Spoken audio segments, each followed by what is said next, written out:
we make a simple classic. Who doesn't love bruschetta? Welcome back to 999 Things to Cook.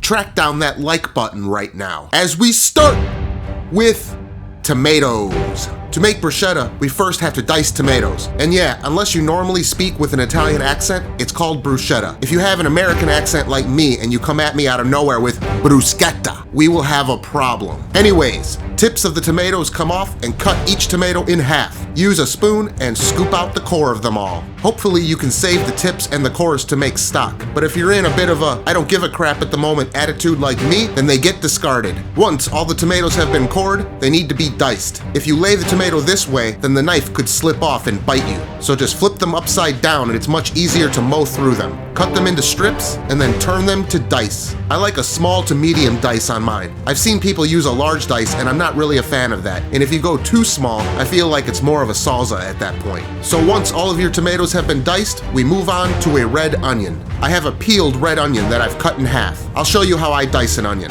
and I'm pretty sure they do not teach it this way most of the time. Correct me if I'm wrong, culinary purists. Most people swear by leaving the root attached, but I don't, and I also leave out a cross cut. You see the curvature of the onion leaves? We will use that to our advantage. Since the onion is already cut in half, you cut downwards across the whole half like this. Then just turn it and have the blade at an inward angle, and then chop up the side till it's almost off balance. Then turn the other side forward to finish it off. And yeah, I know my left hand looks a bit scary the way I'm holding the onion, but I was not only trying to do it slower for demonstration purposes, but I couldn't go rapid fire on it the way you need to do this method because it's very loud on this cutting board, and it's the middle of the night here. But luckily, I needed to mow through some onions at work, so here's how it looks at speed.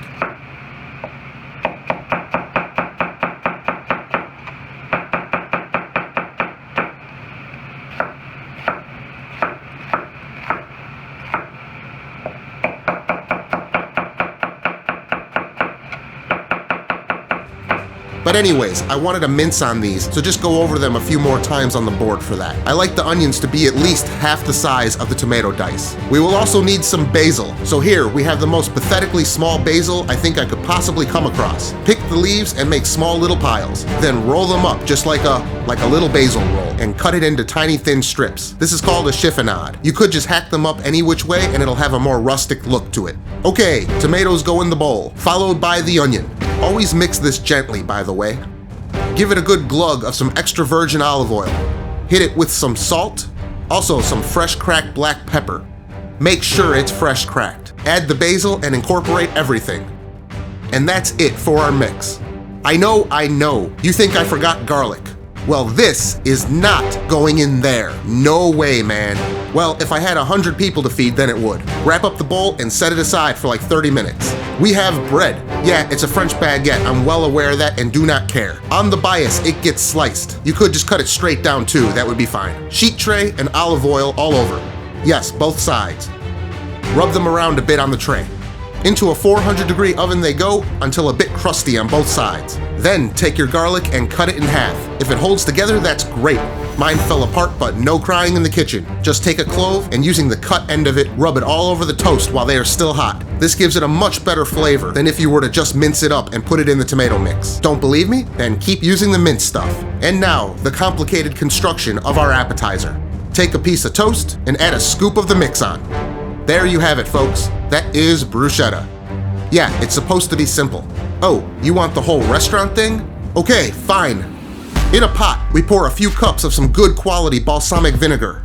Turn the heat to medium-high. We are going to bring this up to a heavy simmer. If you don't like to pay close attention to things when you're cooking, bring it to a low simmer. You will want to keep stirring this every few minutes as it simmers and let it reduce. I want to point out that I have no hood vent above me. There is a fan over the kitchen stove about 8 feet to my left. You're right on the screen. Big mistake doing this in the middle of the kitchen like this. After about 10 minutes, I could barely breathe and my eyes were hurting. This gives off major fumes and I actually had to open the back doors and step out for a bit. But that's the price of filming filmmaking, I guess. Anyways, as the reduction gets lower, you will have to pay more attention to it. Don't let it burn. You will eventually have to switch from a whisk to a spatula at the end. The way you know it's ready is when the bubbles start going crazy and it looks visually thicker. When it does this, it's ready. I know it doesn't look that thick, but as it cools, it will be super thick in the end. After 40 minutes of cooling or so, it will do this. Then you can take a spoon and do this. Looks pretty nice. You can put this in a squeeze bottle, but it's pretty strong stuff, so a slight drizzle is enough, I think. Even though this is an appetizer, this is going to be my dinner, so I want something a bit more. We take a piece of garlic toast and hit it with some Parmesan cheese. Yeah, I left my microplane at work, but this box grater did the job. Then how about a nice slice of prosciutto? Yeah, that's how I said it. Then goes the mix. That looks good to me. Not too over the top, but still tastes great. So let's check all this out.